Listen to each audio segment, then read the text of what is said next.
David Mercer entered his penthouse at 6:15 p.m., removed his coat, and hung it on the third hook from the left. The briefcase went beside the hall table. Same spot. Wednesday. The routine protected him from decisions. Floor-to-ceiling windows showed Manhattan at dusk, lights starting to flicker on across the skyline. His apartment stayed dim. Only one lamp in the living room. He preferred it this way. Less to see, less to be seen. He opened his laptop and navigated to a private spreadsheet titled Reconciliation Q3. Blue screen glow reflected in the window behind him, creating a second, ghostly version of himself in the glass.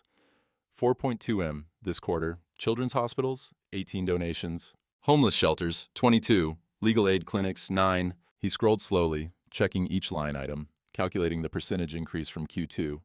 14%. Good. He'd increase pediatric funding by 12% next quarter, maybe 15. If sins had weight, good deeds must have mass. The equation should balance eventually. The intercom buzzed at 6:38 p.m. He pressed the release button without speaking into it, waited by the elevator in the hallway. Carpet thick enough to muffle footsteps, sconce lighting every 8 feet.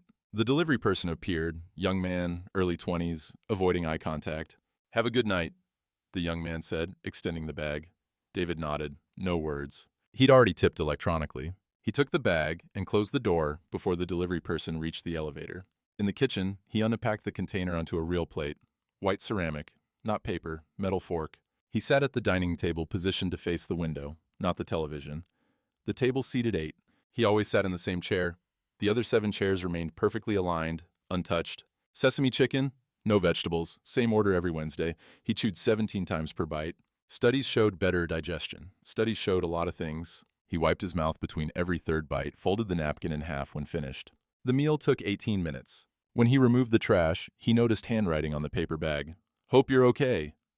His hand tightened. They didn't know. They wrote these things to strangers. Anonymous kindness cost nothing. It meant nothing. He crumpled the bag harder than necessary and threw it away. Washed his hands twice.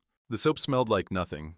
Unscented, hypoallergenic, chosen specifically for its absence of character. At 8:47 p.m., he returned to his laptop and opened his phone contacts, scrolled to the Ds. 3 names: Daniel Morgan, Derek Cho, Diana Ashford, his son, his former business partner, his attorney. Daniel's number hadn't changed in 6 years. He checked every month. The cursor hovered over the name. 17 seconds. His thumb moved to the call button. Stopped. Moved away. He closed the window. What would he say? "I'm sorry" felt insufficient. "I was wrong" felt incomplete. "I'm trying" felt like a lie. He was trying. Trying to balance a ledger that refused to balance. Trying to donate away the weight of a phone call he never returned. A graduation he missed. A door he closed and never reopened. Temporary, he'd told himself 18 years ago when he chose the board meeting over the art show. Temporary, when he sent the check instead of attending graduation. Temporary had been 6 years of silence. He closed the laptop, washed the plate, dried it, returned it to the cabinet, second shelf left side. The apartment went dark except for ambient city light through the windows. Tomorrow, review Q4 allocation. Increase pediatric funding, 12%, 15 would be better. He stood at the window, hands in pockets, watching traffic 23 floors below. Cars moved in patterns, red lights, green lights, turn signals blinking like Morse code spelling nothing. Headlights swept across buildings. Somewhere down there, people were going home.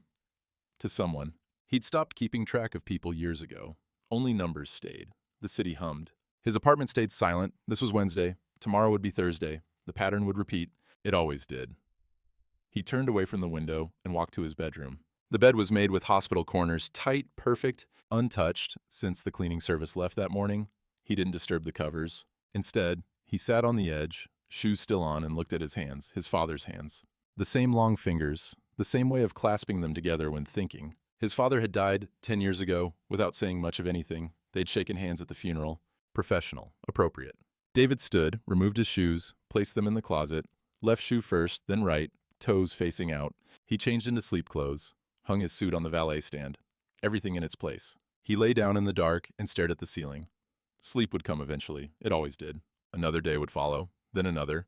The math would continue. Donations would accumulate. The spreadsheet would grow. Somewhere in Connecticut, his son was probably finishing dinner, maybe with friends, maybe alone. David didn't know. He'd made sure of that when he stopped calling, when he stopped asking, when he decided that absence was safer than the risk of being told to stay away. The apartment was quiet. 23 floors above the city, insulated from noise, temperature controlled, security protected. Everything he'd worked for. Everything he'd earned, everything he had, everything he'd kept, nothing he needed. Thursday, 4:15 p.m. David walked 3 blocks from the subway station, briefcase in hand, collar up against the September wind. Temperature 61 degrees. Overcast. Leaves starting to brown at the edges.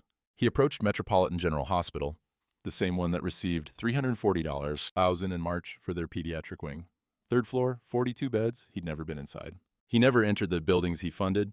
Seeing them from the outside was sufficient. Seeing where the money went felt too much like wanting something back. The boy had been on the front steps 3 days now, Tuesday, Wednesday, today, small for his age, maybe 8 years old, sitting cross-legged with a cardboard folder held together with masking tape. Drawings visible through the opening, stick figures, houses, flowers drawn with too many petals. Do you want to buy a picture? David stopped. Didn't turn fully toward the boy's voice. Higher than expected, not pushy, just asking. I drew them myself. No, David said. They're only $2. No. David started walking. 5 steps passed. Then the question that made him stop mid-stride. Why does someone with so much money still eat alone? David's foot hung in the air for half a second before completing the step. He didn't turn. Traffic noise surrounded them. Horns, engines, a siren 3 blocks away. A pigeon landed near the boy's folder, pecked at nothing, flew away. I eat alone too sometimes, the boy added. Not accusing, curious. How does he know? The coat. Probably the coat. Italian wool, tailored. The watch visible when he checked the time. The way he walked, purpose without destination. Rich people moved differently. They had places to be, but never looked like they were running late. David turned slightly. Saw the boy clearly for the first time. Brown jacket too big for his frame, sleeves rolled back twice, sneakers with frayed laces. Dark hair that needed cutting, hanging over his eyes until he pushed it back with one hand. He held a drawing of a flower, red crayon, 6 petals, a green stem that curved left. The boy wasn't staring expectantly, just waiting, patient, like someone used to waiting. No one had asked David why in 20 years. They'd asked how much. How much could he donate? How much would it take? How much was he worth? But why? Why do you eat alone? Why do you walk past every day? Why do you stop now? 11 seconds of eye contact. The boy didn't look away, didn't smile, just held the flower drawing and waited. David turned and walked away, faster than his usual pace. His hand tightened on the briefcase handle, jaw clenched. The boy didn't know anything. Random question from a child selling drawings outside a hospital. Meaningless. He reached the corner, 43rd and Lexington. The light turned green. He didn't cross. The light cycled to red. Cars passed. People moved around him. He stood still. The boy's voice carried from half a block away. Maybe I'll see you tomorrow. You won't, David thought. I'll take a different route. There are 6 ways to get to the subway from here. I'll use a different one. The light turned green again. He crossed on the 3rd cycle, didn't look back. But his pace stayed slower than usual, like his body was arguing with his mind about which direction to actually go. At home that night, he ate the same dinner, opened the same spreadsheet, stared at the same 3 names in his contacts. But when he closed his eyes, he saw the flower drawing, 6 petals, red crayon, and he heard the question he couldn't answer. Why does someone with so much money still eat alone? Friday, 3:45 p.m. David exited the subway 1 stop early, added 4 blocks to his route. Different streets. Different buildings? Simple causality, different path means different outcome. He turned onto 44th Street. The hospital was still visible. The boy was still there. The boy wasn't following him. The boy was just present. Fixed point. David was the variable. The realization settled in his chest like a stone. He approached from a different angle. The boy didn't notice him immediately. 3 new drawings laid out on the steps. A car, a tree, a house with 4 windows. The boy hummed quietly, erasing something on the car drawing. The sound was unconscious, comfortable. He wasn't performing for anyone. You came back, the boy said, looking up. David stiffened. I'm just passing. Okay. The boy returned to his drawing. He didn't correct David. Didn't pursue the topic, just accepted the words and continued working. The car drawing needed wheels. The boy added them carefully, bottom lip caught between teeth. David had coffee in his hand. Bought it before arriving. Friday routine. Steam rose from the cup. He held it in both hands, warming his palms, even though the day wasn't cold. The boy was going to ask for money, or food. This was the setup. This was how it always worked. He stood 12 feet away, didn't sit, drank his coffee slowly. 4 minutes of silence. The boy drew. David watched pedestrians pass. A nurse exited the hospital, checked her phone, walked toward the bus stop. An elderly man moved with a walker. A woman carried flowers wrapped in plastic. The boy never asked for anything. Saturday morning, David arrived at 10:20 a.m., earlier than yesterday.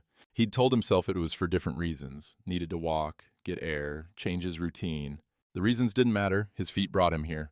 Overcast sky, rain threatening but not falling. Fewer people on the streets, Saturday morning quiet. The boy was already there, drawing with intense concentration, tongue between teeth, shoulders hunched forward, entire focus on the paper. "Why are you here every day?" David asked. He stopped directly in front of the steps. The boy looked up. "Matter of fact, my grandma's inside. Takes a long time. I wait." "How long?" "Usually 3 hours, sometimes 4. 3 hours minimum.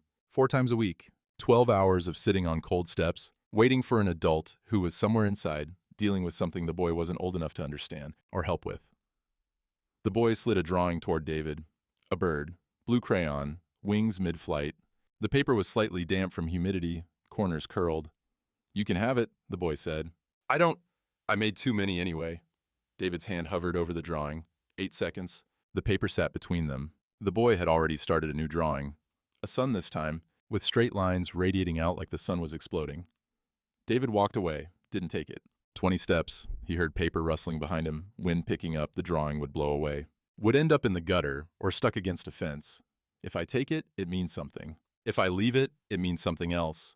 He stopped, counted to 5, turned around. The drawing was still there, one corner lifting in the breeze. He walked back, bent down, picked it up, folded it once, twice, put it in his coat pocket. Inside left, against his chest. The boy glanced up, small smile, returns to the exploding sun. David walked away, hand in his pocket, touching the folded paper. The texture was rough, cheap paper, crayon wax left residue on his fingers. He didn't throw it away, he didn't know why he came back. Only that he did. Monday, 10:05 a.m., earlier than Saturday. The pattern was accelerating without his permission. David arrived at the hospital entrance. Morning shift change, nurses coming and going, visitors arriving with balloons and stuffed animals and tired faces. The boy looked up. "You're early." Yes." "Do you want to sit?" 3 seconds of hesitation. Then David sat on the step. First time. 18 inches from the boy. Close enough to smell crayons and cardboard and something sweet, maybe juice, maybe candy. "Okay," the boy said. He didn't make it a big moment. Just went back to drawing. 15 minutes of silence. The boy drew a flower. Orange this time, 8 petals. Green stem bending right instead of left. Tongue between teeth. Complete concentration. David held his coffee. Watched people. An ambulance arrived. Sirens off. Backing into the emergency bay. An elderly couple exited holding hands. Moving in synchronized steps like they'd been walking together for 50 years. A delivery truck idled across the street. When was the last time he sat with another person like this? No agenda. No meeting. No transaction. He couldn't remember. Inside the hospital, behind glass doors, a security guard watched them. Marcus. 50s. Steady presence. He'd been there all 3 days. Now he turned to a nurse passing by. "You seen this before?" Marcus asked. The nurse stopped. "Elena, pediatric unit. She'd been here yesterday, too." She looked through the glass at the man and boy sitting in silence. 3 days now," Elena said. "Guy hasn't tried to go inside. Kid doesn't ask for anything." Marcus shifted his weight. "Should I say something?" Elena watched longer. The man drank coffee. The boy drew. Nothing happening, but something was happening. She just didn't know what yet. "Not yet," she said. Outside, the boy offered another drawing. A tree, green and brown, leaves falling. David took it without hesitation this time. 4 drawings, 4 days. Pattern recognition was automatic for him. Variables becoming constants, outliers becoming data points. He folded the tree drawing and added it to his pocket. The other 3 were already there. He adjusted them so they sat flat, corners aligned. "You keep them all?" the boy asked. David paused. "Yes. That's nice." The hospital doors opened. Elena came out. She wore scrubs, blue with white trim, ID badge clipped to her pocket, coffee from the cafeteria in hand. She approached during her break. "You okay out here?" she asked the boy. "Yeah, this is David." Elena looked at David, neutral expression, assessing. "Hi." David stood awkwardly. "Hello." "Your grandma said 1 more hour," Elena told the boy. "Okay." Elena looked at David again, not hostile, not friendly, just looking. Then she turned and went back inside. David watched her walk through the glass doors, saw her speak to Marcus. Both of them glanced toward the steps. Marcus nodded. Elena said something else. They didn't approach, didn't interfere, just witnessed. "Elena's nice," the boy said. "She always tells me when Grandma's almost done." David sat back down. Through the glass, Marcus and Elena stood together, watching, not with suspicion, with curiosity. With the slow recognition that something unusual was happening, and unusual wasn't automatically dangerous, David drank his coffee. It had gone cold. He didn't mind. The boy finished the flower drawing and started another one. A cat this time. Black crayon. Whiskers too long. Tail curled into a question mark. "I like cats," the boy said. Not to David specifically, just announcing it. The way children announce things. "Do you have one?" David asked. The words surprised him. He hadn't meant to ask. "No, Grandma's allergic, but I see them sometimes. Outside." "Outside where?" "Everywhere. Behind buildings, in alleys. They hide good." The boy added eyes to the cat. 2 circles, perfectly round. Then he drew a smaller cat beside the first one. "That's the baby," the boy explained. David nodded. Marcus and Elena had stopped watching. They'd returned to their routines. David wasn't a threat. The boy wasn't in danger. Sometimes people just sat together. Sometimes that was all it was. 4 drawings in his pocket, 4 days of sitting, 4 mornings of choosing to come here instead of anywhere else. He'd stopped pretending it was random. Tuesday, 4:40 p.m. Later than usual. David and the boy had been sitting 20 minutes already. Golden hour light, temperature cooling, 59 degrees. The boy drew a house with windows. Added curtains to each window. Small details that didn't advance the drawing but made it feel lived in. David drank his coffee. Cold now. He'd been holding it too long. He watched people, checked his watch. Not anxiously, just habit. This was the 5th day. 5 consecutive days of choosing to be here. The hospital doors opened. A woman exited. Early 60s, black, tired. She wore teal scrubs under a gray jacket, ID badge clipped to her pocket, canvas bag over one shoulder. She stopped immediately. Her grandson sat on the steps with a stranger. A man in an expensive coat drinking coffee. Too close. Too comfortable. "Grandma!" The boy stood, waved. David stood immediately. Automatic response, respect. The kind drilled into him as a child. Stand when an elder enters the room. The 3 of them formed a triangle on the steps, 6 feet apart. The woman's eyes moved from David to the boy, back to David. Reading, calculating, not panicked, just careful. "Grandma, this is..." The boy paused, realized something. "I don't know your name." "David," he said, to the boy first, then to the woman. "David." "Grace," she said, measured, even tone. David didn't extend his hand. He didn't know the protocol. Was shaking hands appropriate?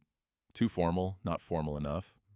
Grace's bag strap slipped. She adjusted it, winced slightly, shoulder pain. The kind that came from carrying things too long, standing too much, sleeping wrong because the bed was cheap and the mattress was old.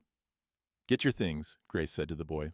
The boy packed quickly, zipped his folder. The sound was loud in the quiet. Grace looked at David. "He bother you?" "No." "You bothering him?" "No." Grace nodded once, started to turn, took 3 steps. Stopped. She was deciding something. David could see it, the way her shoulders tensed, the way she adjusted her bag again, even though it didn't need adjusting. She turned back, looked at David directly. "We'll be here Thursday." David, surprised. "Okay." "See you Thursday, David," the boy called, waving. They walked toward the bus stop, the boy's hand in Grace's. She held it firmly. Protective. Not pulling, just connected. David watched them wait. The bus stop was visible from the steps. They stood together. Grace checked her phone. The boy swung his folder, hitting his own leg rhythmically. Not hard, just movement for movement's sake. The M15 arrived. They boarded. The bus pulled away from the curb, merged into traffic, disappeared at the light. Grace didn't forbid it. That wasn't permission. But it wasn't rejection either. David sat back down, alone now. The steps felt colder without the boy beside him. His coffee was empty. He should leave, go home, eat dinner, open the spreadsheet, check the numbers. But he sat for another 7 minutes, watching people, holding an empty cup, touching the drawings in his pocket. Thursday, Grace had said. Thursday. He would be here Thursday. Wednesday, 10:15 a.m. The boy wasn't there. David stood at the bottom of the steps, looked up at the spot where the boy usually sat. Empty. The hospital entrance bustled with activity. Outpatient appointments, morning shift change, someone wheeling flowers in a cart. Doctor's appointment, Grace had mentioned yesterday. That's why. Regular checkup. The boy would be inside somewhere, sitting on an examination table, waiting for a nurse. David sat on the steps anyway, first time sitting when the boy wasn't there. 5 minutes passed. He removed the bird drawing from his pocket, unfolded it carefully. The paper had creases from repeated folding, blue crayon slightly smudged from his fingers touching it, wings mid-flight, frozen, never landing, never falling, suspended. A woman exited the hospital carrying a child's art project. Painted handprint pressed onto construction paper, red and yellow. The child must have been young. The handprint was small. Memory arrived uninvited. 18 years ago, Connecticut. His former house. Large, isolated, the kind of house that said success but felt empty. Late afternoon. He'd been in his home office, spreadsheets open, conference call scheduled in 20 minutes. Daniel climbing stairs, 9 years old, small for his age, carrying something wrapped in newspaper. Dad? David didn't look up. Yes. Can you come to the art show Thursday? I have a board meeting. It's only an hour, 6 to 7. I'll try. Daniel stood in the doorway. 8 seconds of silence. Okay. He left the clay sculpture on the desk corner. Never unwrapped it. David saw the shape through the newspaper. Rounded, about the size of a fist. Probably a bird. Daniel liked birds. David didn't go to the art show. Didn't call, didn't explain. The board meeting ran late. That was true. But it didn't start until 7:30. He could have gone. He chose not to. Years collapsed. High school graduation. Daniel at 18. David in Singapore. Client dinner. His ex-wife called. He wanted you here. I sent a gift. He didn't want a gift. He'd sent a check, $50,000. College fund increase. Money was clearer than presents. Money had value. Presents was just presents. What was he supposed to do? Sit in the audience and watch his son walk across a stage? Take photos? Pretend they had a relationship worth celebrating? 6 years ago, Daniel at 22, last phone call. I don't need your money. I needed you. I was building something. For who? David didn't answer. Couldn't answer. He'd been building a company. An empire. A legacy. Numbers that grew and compounded and proved he was worth something. Don't call me again unless you have an answer, Daniel said. The line went dead. David never called back. Told himself it was temporary. His son was angry. Young people were angry. Give it time, space. Eventually, Daniel would understand. Would see that David had been providing. Security, future. All the things his own father never provided. Temporary became 1 year, then 2, then 6. David sat on the hospital steps holding the bird drawing.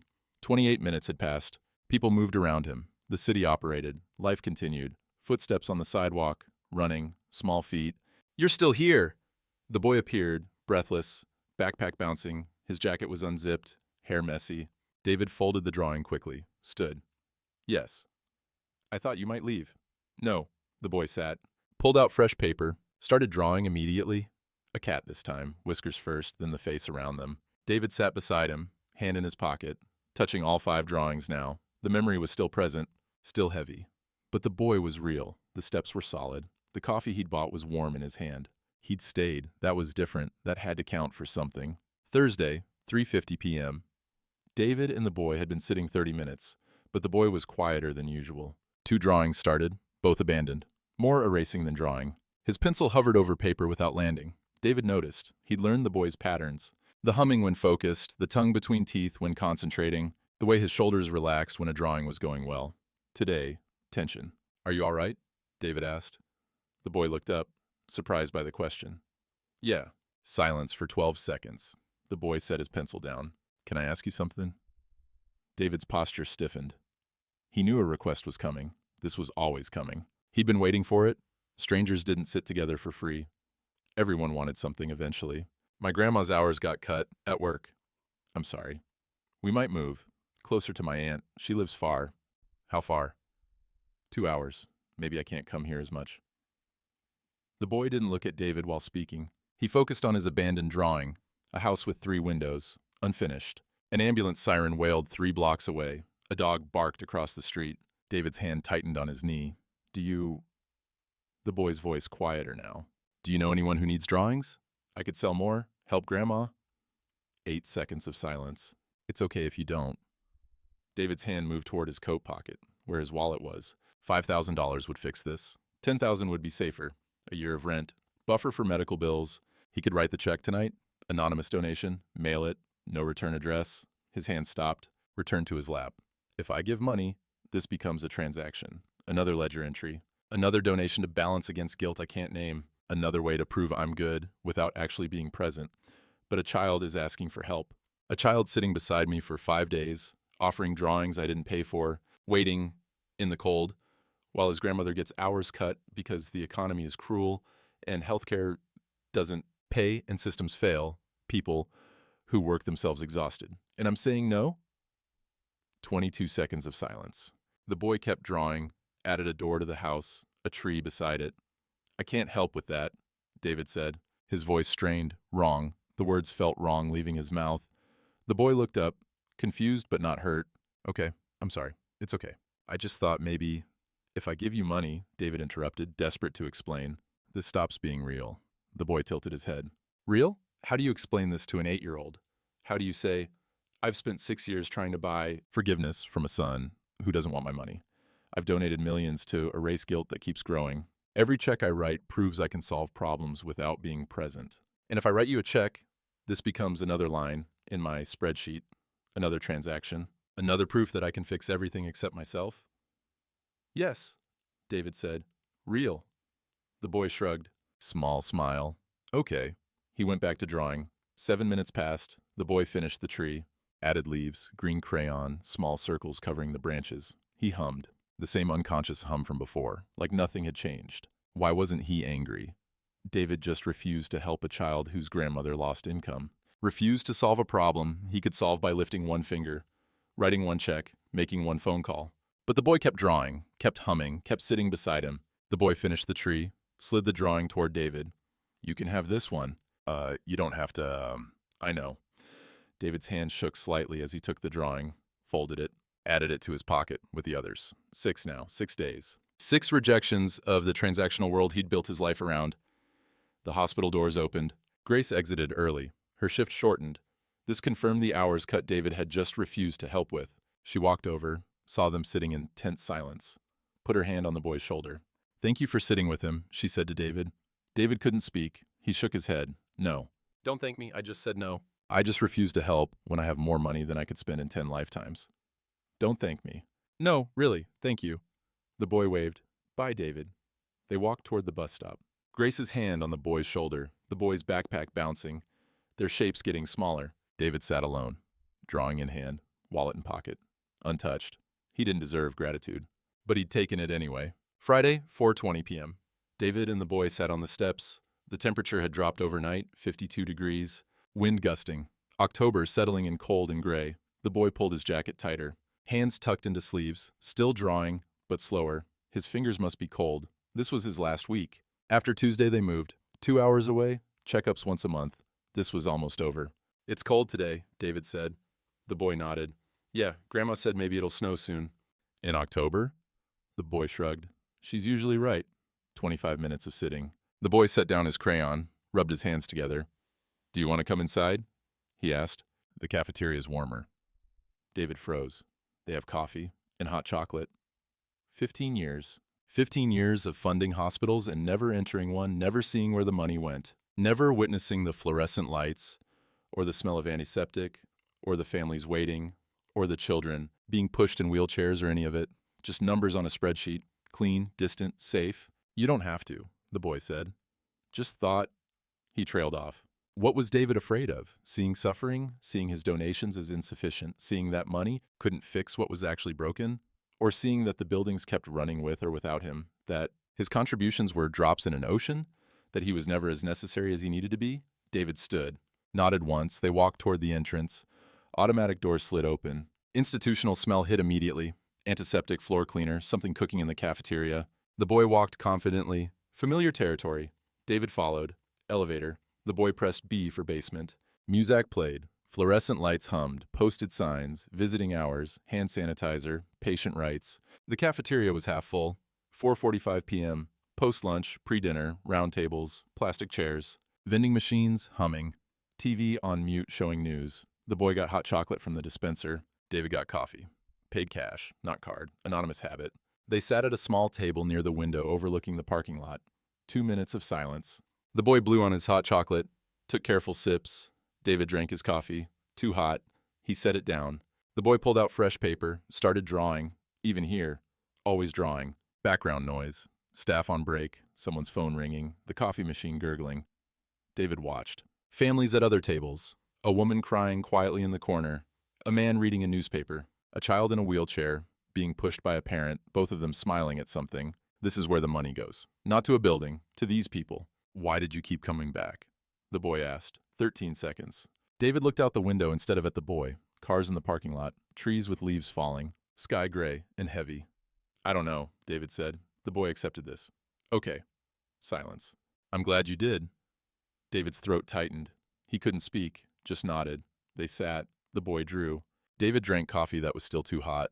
The cafeteria operated around them, mundane, ordinary, real. The elevator opened. Grace appeared, scanned the cafeteria, saw them, paused. She walked over slowly. Still in scrubs, ID badge, hair pulled back, she looked less exhausted than Tuesday. Or maybe just resigned to the exhaustion. "You brought him inside?" Grace asked the boy. The boy nodded. "It was cold." Grace looked at David. "This a friend?" The boy answered before David could. "Yes." Grace extended her hand. Formal. "I'm Grace, properly." David stood, shook her hand. "David." She sat. Didn't get anything to drink, just sat and looked at him. Not suspicious, curious. Like she was finally allowing herself to wonder who this man was. "We moved Tuesday." "I know. We'll be back for checkups. Once a month." "I'll be here." Grace studied his face. The boy kept drawing. The PA system announced visiting hours ending at 6 p.m. "First Wednesday," Grace said, "and every month." "I'll be here," David repeated. She nodded. Checked her phone. Bus times. The three of them sat at the table. Boy drawing, Grace checking her schedule. David drinking coffee slowly, making it last, extending the moment because he didn't know how many moments he had left. Monday morning, 9:40 a.m., David arrived earlier than ever, carrying something visible, a cardboard tray with 3 coffee cups. The boy was already there with Grace. They'd come early, final appointment before the move tomorrow. The boy saw David approaching and waved. Stood up. Grace was sitting with him. First time she'd been outside waiting. She looked up as David approached. He extended the tray. "I didn't know how you take your coffee." Grace took it, surprised. "Black is fine, thank you." The boy took the hot chocolate. "You brought 3? "Yes." They sat on the steps, 3 people, drinking in silence. The boy drew. A new picture, different from the others. David watched traffic. Grace checked her phone. 4 minutes of quiet, comfortable quiet, the kind that didn't need filling. The boy finished his drawing, held it up. 3 stick figures on steps, 1 small, 1 medium, 1 tall, simple, no detail, just presence. "Can you keep this?" the boy asked. David, confused. "It's yours. Can you keep this?" Understanding arrived. "Yes. All of them. You can keep all of them." David took the drawing with both hands, carefully, like it mattered, because it did. "Thank you," David said, his voice tight. Grace checked her watch. Appointment in 15 minutes. "What do we call you?" she asked. David paused. Didn't understand at first. "When we come back, what should we call you?" Another pause. 5 seconds. "David," the boy laughed. "We already call you David." "I know," David said quietly, to the boy. Just David, not David Mercer. Not Mr. Mercer, not the David Mercer whose company went public in 2015, whose net worth was documented, whose donations made tax records. Just David, the name his son used to say. Grace nodded. She didn't ask for a last name. Didn't ask what he did. Just accepted this. "We're 2 hours away," Grace said. "But we'll be back for checkups." When?" "First Wednesday of every month." "I'll be here," Grace smiled. Small. "I believe you." The boy stood. Hugged David suddenly. Quick. Child awkward. Arms around waist. David stiffened in surprise. Then carefully put one hand on the boy's shoulder. He didn't know how to hug back, but he tried. 3 seconds. The boy released. Ran to Grace. Grace lingered. 1 more moment. "He doesn't do that for everyone." David couldn't speak. Just nodded. "Thank you," Grace said. "For staying." She didn't wait for a response. Took the boy's hand. They entered the hospital. Automatic doors closed behind them. Reflections disappeared. David sat alone on the steps. Same spot. 7 minutes. Traffic continued. People passed. The hospital operated. The world was unchanged. But he was different. First Wednesday. He'd be here. He took out his phone. Scrolled to contacts. Opened Daniel Morgan. Typed, "I'm sorry. I don't know if you'll answer, but I'm here if you want to talk." Cursor hovering over send. He didn't press it yet. Instead, he took out the final drawing. 3 stick figures. Unfolded it carefully. Studied it. 3 people sitting together. That's all it was. That's all it needed to be. He folded it again. Placed it in his pocket with the other 6. 7 drawings. 7 days. 7 times he chose presence over absence. He put the phone away. Message still unsent, but typed. That was progress. He stood, walked toward the subway, hand in pocket, touching the folded drawings. The boy had given them freely. Grace had said thank you. They would come back first Wednesday, and David would be here. Not because he'd earned it, not because he'd bought it, not because a spreadsheet said he deserved it, just because he'd stayed. Redemption wasn't earned. It was given freely and received.